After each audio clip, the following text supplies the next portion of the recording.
जैसे ही बड़े साहब के कमरे में छोटे साहब दाखिल हुए, बड़े साहब हत्थे से उखड़ पड़े। इस दिवाली पर प्रदेश में 2 अरब की मिठाई बिक गई। आप लोगों ने व्यापार कर वसूलने की कोई व्यवस्था ही नहीं की। करोड़ों रुपए का राजस्व मारा गया और आप सोते ही रह गए। यह देखिए अखबार में क्या निकला है। नुकसान हुआ सो हुआ ही, महकमे की बदनामी कितनी हुई। पता नहीं आप जैसे अफीमची अफसरों से इस मुल्क को कब छुटकारा मिलेगा। बड़े साहब की दहाड़ सुनकर स्टेनो भी सहम गई। उसके हाथ टाइप करते करते एकाएक रुक गए। उसने अपनी लटें संभालते हुए कनखियों से छोटे साहब के चेहरे की ओर देखा। वह पसीने पसीने हुए जा रहे थे। बड़े साहब द्वारा फेंके गए अखबार को उठाकर बड़े सलीके से सहेजते हुए बोले, वह क्या है सर? हम लोग उससे बड़ी कमाई के चक्कर में पड़े हुए थे। उनकी बात अभी आधी ही हुई थी कि बड़े साहब ने फिर जोरदार डांट पिलाई। मुल्क चाहे अमेरिका की तरह पाताल में चला जाए, आपसे कोई मतलब नहीं। आपको सिर्फ अपनी जेबें और अपने घर भरने से मतलब है। अरे मैं पूछता हूँ, यह घूसखोरी आपको कहाँ तक ले जाएगी? जिस सरकार का नमक खाते हैं उसके प्रति आपका कोई फर्ज बनता है कि नहीं? यह कहते कहते वह स्टेनो की तरफ मुखातिब हो गए। अरे मैडम, आप इधर क्या सुनने लगी? आप रिपोर्ट टाइप कीजिए। आज वह शासन को जानी है। वह सहमी हुई, फिर टाइप शुरू करना ही चाहती थी कि बिजली गुल हो गई। छोटे साहब और स्टेनो दोनों ने ही अंधेरे का फायदा उठाते हुए राहत की कुछ सांसें ले डाली, पर यह आराम बहुत छोटा सा ही निकला। बिजली वालों की गलती से इस बार बिजली तुरंत ही आ गई। सर, बात ऐसी नहीं थी जैसी आप सोच बैठे। बात यह थी, छोटे साहब ने हकलाते हुए अपनी बात पूरी की। फिर कैसी बात थी? बोलिए बोलिए, बड़े साहब ने गुस्से में आंखें मटकाई। स्टेनो ने अपनी हंसी को रोकने के लिए दांतों से होंठ काट लिए, तब जाकर हंसी पर कंट्रोल कर पाई। सर, हम लोग यह सोच रहे थे कि मिठाई की बिक्री तो 1 से 2 दिन की थी, जबकि फल और सब्जियों की बिक्री रोज होती है। पापी पेट भरने के लिए सब्जियां खरीदा जाना आम जनता की विवशता है।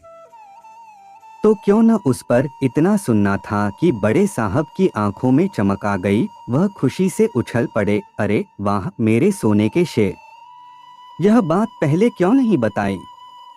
अब आप बैठ जाइए, मेरी एक चाय पीकर ही यहाँ से जाएंगे।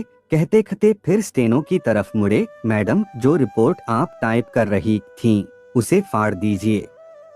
अब नया डिक्टेशन देना पड़ेगा। ऐसा कीजिए, चाय का ऑर्डर दीजिए और आप भी हमारे साथ चाय पिएंगी। अगले दिन से शहर में सब्जियों पर कर लगाने की सूचना घोषित कर दी गई और उसके अगले दिन से धड़ाधड़ छापे पड़ने लगे। अमुक के फ्रिज से 9 किलो टमाटर निकले। अमुक के यहाँ 5 किलो भिंडियां बरामद हुई।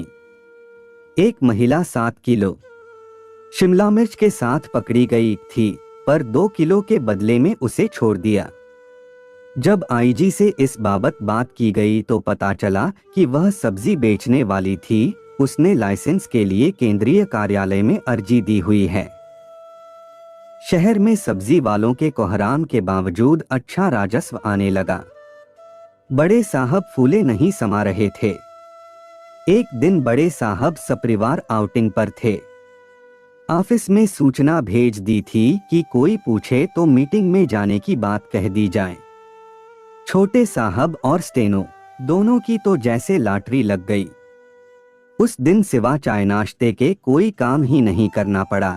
अभी हंसिंजाक शुरू ही हुआ था कि चपरासी ने उन्हें यह कहकर डिस्टर्ब कर दिया कि कोई मिलने आया है। छोटे साहब ने कहा, मैं देख कर आता हूँ। बाहर देखा तो एक नौजवान अच्छे सूट और टाई में सलाम मारता मिला। उसे कोई अधिकारी जान छोटे साहब ने अंदर आने का निमंत्रण दे डाला।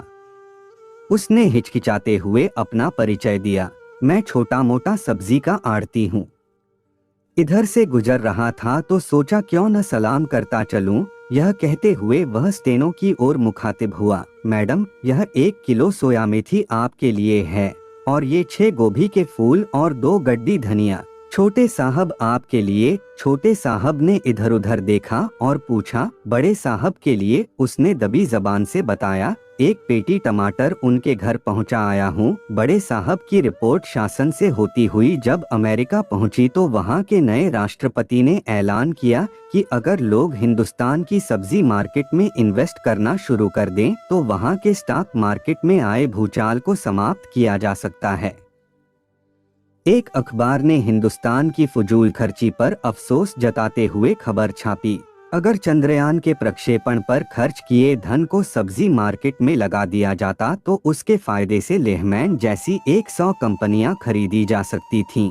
जैसे आयकर के छापे पड़ने से बड़े लोगों के सम्मान में 4 चांद लगते हैं, बड़े बड़े घोटालों के संदर्भ में छापे पड़ने से राजनीतिबाज गर्व का अनुभव करते हैं।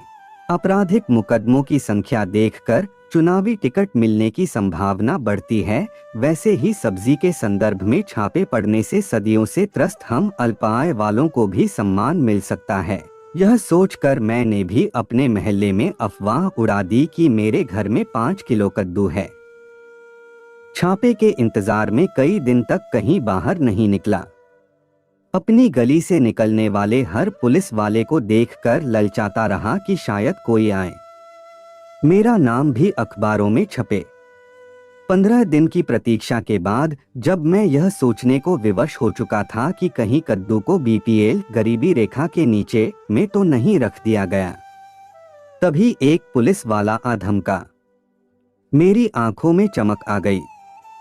मैंने बीवी को बुलाया, सुनती हो, इनको कद्दू ला के दिखा दो। बीवी मेरे द्वारा बताए गए दिशा निर्देशों के अनुसार पूरे तौर पर सत्संवर कर बड़े ही सलीके से 250 ग्राम कद्दू सामने रखती हुई बोली, बाकी 15 दिन में खर्च हो गया जी। पुलिस वाले ने गौर से देखा कि न तो चाय पानी की कोई व्यवस्था थी और न ही मेरी कोई मुट्ठी बंद थी।